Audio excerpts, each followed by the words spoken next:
السلام علیکم بھائیوں اور بہنوں، ہمارے چینل ایمان کی تازگی میں آپ سب کا سواگت ہے۔ آئیے ہم سب مل کر سیکھتے اور دوسروں کو سکھاتے ہیں۔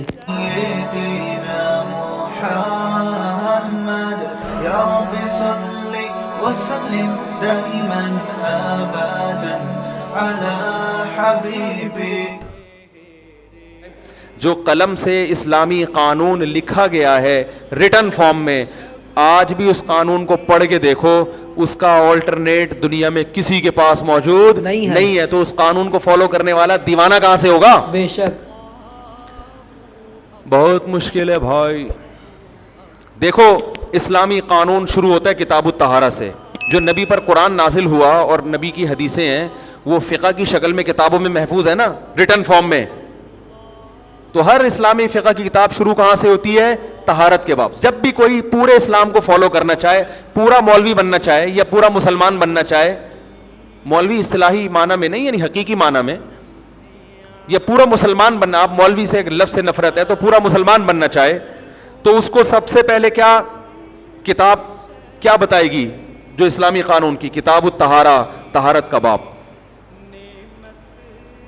اس کو یہ بتایا جائے گا کہ جسم سے ناپاکی دور کیے بغیر نماز نہیں ہوتی، دانتوں کو کیسے پاک رکھنا ہے، لباس کو کیسے صاف رکھنا ہے، اندر کی باڈی کو کیسے پاک رکھنا ہے، غسل کے کیا احکام ہے۔ کیا پاگل لوگ ایسی تعلیم سکھاتے ہیں بھائی؟ صاف ستھرے رہنے کے طریقے سکھا رہے ہوتے ہیں۔ یہ طریقے آج تک گوروں کے پاس نہیں ہے۔ گورے نہیں جانتے غسل جنابت کیا ہوتا ہے، طہارت کیا ہوتی ہے۔ ان کے ہاں کلین کا لفظ ہے، نیٹ اینڈ کلین۔ یہ طہارت کا ترجمہ نہیں ہے، یہ پاکی کا ترجمہ، یہ صفائی کا ترجمہ تو ہے، پاکی کا نہیں ہے۔ طہارت کا لفظ انگلش میں ہے ہی نہیں۔ یار کیا ہو گیا، آپ بول لیا کرو نا، کہہ رہے نہیں بالکل بھی مشکل نہیں ہے، بہت آسان ہے مفتی صاحب۔ لفظ ہی نہیں ہے یہ ان کی ڈکشنری میں۔ تو یہی وجہ ہے کہ جب اسلام دنیا میں آیا تو دنیا میں صفائی ستھرائی کا یہ گورے خود لکھتے ہیں کہ ہم نے صفائی ستھرائی کہاں سے سیکھی ہے؟ مسلمانوں سے سیکھی ہے۔ میں نے ایک گورے کی تحریر خود پڑھی ہے، اس نے کہا اگر اسلام دنیا میں نہ آتا، دنیا گندگی کا ڈھیر ہوتی اور غلاظتوں کا ڈھیر ہوتی، کیونکہ انسان سے سیکھتا ہے۔ دیکھو اب لوگ یورپ سے صفائی سیکھتے ہیں نا، ویسے آپ ان کو صفائی پر پورا بیان کرتے نہیں ہوں گے، جب یورپ گھوم کر آتے ہیں، یار روڈ ایسے صاف، یار پیک پھینکنے پر پابندی، پھر یہاں آئیں گے تو ان کو چھینکیں آنا شروع ہو جائیں گی، ٹھیک ہے نا، کہ یار یہ گندگی۔ تو انسان سے سیکھتا ہے۔ تو گوروں نے کہاں سے سیکھی ہے؟ یہ اسلام سے، مسلمانوں سے سیکھی ہے۔ وہ الگ بات ہے پھر مسلمانوں نے پان کی پیکیں اور گٹکے دیواروں پہ پھوڑ کے وہ اسلامی تعلیمات ہی کو مس کر دیا۔ تو کتاب الطہارہ سے پتہ چلے گا کہ ان احکام کو فالو کرنے والے دیوانے نہیں ہیں۔ پھر نماز ہے، پھر اللہ اور مخلوق کے حقوق۔ اللہ کے حقوق میں سب سے پہلے کیا چیز آتی ہے؟ نماز۔ نماز کا طریقہ جو قلم سے لکھا گیا ہے، اتنا خوبصورت طریقہ عبادت کا دنیا میں کسی مذہب کے پاس نہیں ہے۔ کمپیئر کر کے دیکھ لیں، آپ یوٹیوب پہ لکھیں کہ مسلمانوں کا عبادت کا طریقہ اور دیگر مذاہب کا، لکھ لیں آپ مسلمانوں کی عبادت گاہیں اور دیگر مذاہب کی، آپ کمپیئر کر کے دیکھیں گے، آپ کہیں گے یار ایسا خوبصورت عبادت کا طریقہ یہ کسی پاگل اور دیوانے کا پیش کردہ نہیں ہو سکتا۔ فجر کی نماز دیکھو، ٹائم دیکھو کتنا پیارا وقت ہے۔ صبح اٹھو، دانت صاف کرو اور پھر وضو کر کے ہاتھ باندھ کے امام کے پیچھے کھڑے ہو جاؤ، وہ اللہ کی حمد و ثنا کرے گا، پھر سورہ فاتحہ کر کے دعا مانگے گا، پھر اس کے بعد اللہ نے جو کلام نازل کیا اس کی تلاوت کرے گا، اس کلام کے احکام بڑے زبردست ہیں، پھر رکوع کرے گا، سبحان ربی العظیم، پاک ہے میرا رب جو سب سے زیادہ عظمت والا، پھر کھڑا ہو جائے گا سجدے میں جانے کے لیے، ربنا لک الحمد، اے ہمارے رب تیرے ہی لیے حمد ہے، پھر سجدے میں اپنی ناک اور پیشانی پاک زمین پہ، پاکی ضروری ہے، صاف ستھری ہو، پاک زمین ہو، وہاں سر رکھے گا اور کہے گا سبحان ربی الاعلیٰ، پاک ہے میرا رب جو سب سے اعلیٰ اور برتر ہے۔ رب کی عبادت کا اس سے بہتر طریقہ دنیا میں کوئی بنا سکتا ہی نہیں ہے۔ پوری نماز کو دیکھ لو، آپ نماز کے اوقات کو دیکھ لو، پھر اس میں حج ہے, رمضان کے روزے ہیں, ہر چیز کو دیکھ لو.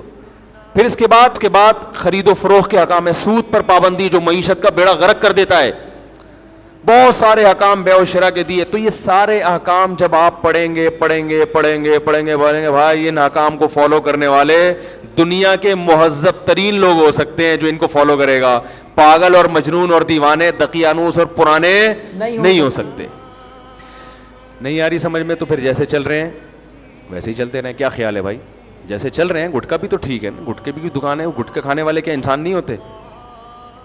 جب ہم لوگوں کو بتاتے ہیں نا یار یہ کرو تو وہ کرو, تو کیا کہتے ہیں لوگ؟ کہتے ہیں جو یہ نہیں کرتے کیا وہ انسان نہیں ہوتے ہیں؟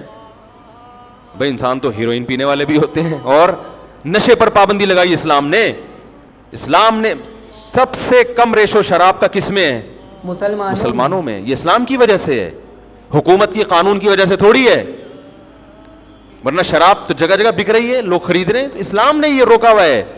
آج بھی یورپ اور مغربی ممالک شراب پر پابندی نہیں لگا سکتے, نہیں ممکن نہیں ہے اس سے بچنا. بہت ساری ابھی میں چلوں گا تو یہ تمام جو ریٹن فارم میں قلم کی تحریر سے جو لکھا گیا قانون اسلامی, اس قانون کو آج بھی دنیا میں کوئی چیلنج نہیں کر سکتا. معیشت کے لیے, دنیا کے لیے, آخرت کے لیے اس سے بہتر کوئی لا ہو نہیں سکتا.